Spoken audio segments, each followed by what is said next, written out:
এখন সমাধান করব ডিইউ এ ইউনিট অ্যাডমিশন টেস্টে ফিজিক্স অংশের একটি প্রশ্ন। প্রশ্নে বলা আছে একটি আনুভূমিক ঘর্ষণহীন তলের ওপর একটি কণা প্রাথমিকভাবে স্থির অবস্থায় আছে। কণাটির ওপর ধ্রুব আনুভূমিক বল এফ প্রযুক্ত হচ্ছে। তাহলে কৃত কাজ এবং বেগের মধ্যে গ্রাফ দেখতে কেমন হবে আসলে, এই ধরনের একটা প্রশ্ন আমাদেরকে বলেছে।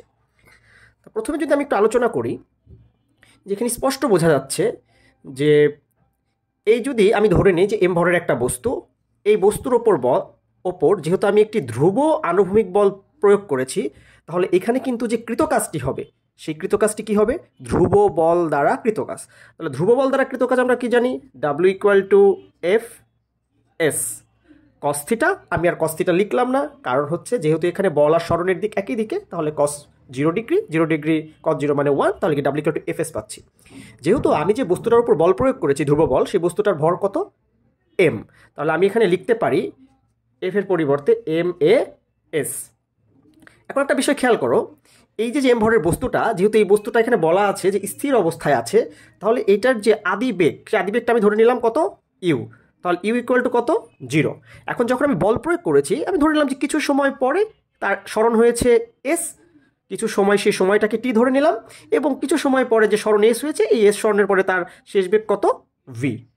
তাহলে এখান থেকে আমি একটা সূত্র লিখতে পারি, যদি খেয়াল করো, v square equal to u square plus 2as, এটা আমি লিখতে পারি। তাহলে এখান থেকে আমি আমার এই সরণের ইকুয়েশনটা আমি ক্যালকুলেট করে নিতে চাচ্ছি। V square minus you square divided 2a equal to S.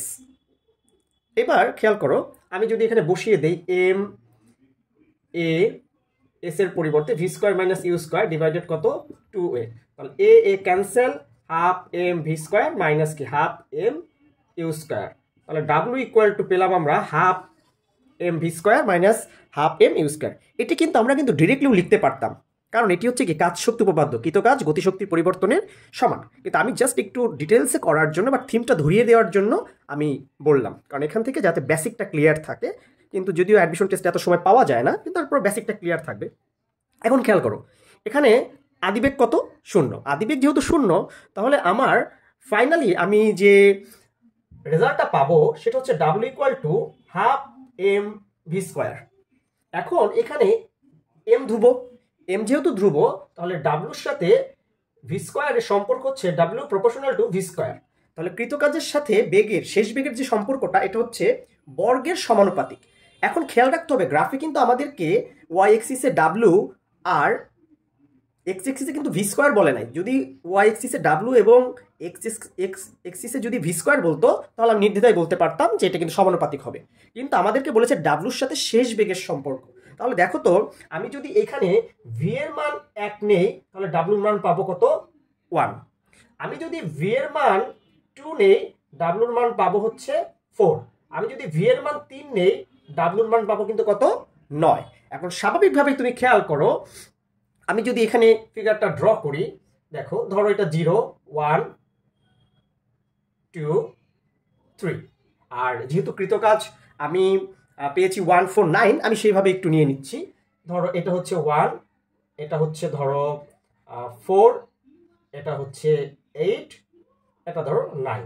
তাহলে 1 হলে আমি 1ই পাচ্ছি, 2 হলে আমি পাচ্ছি কত? 4 পাচ্ছি, 3 হলে আমি ধরো 9 পাচ্ছি।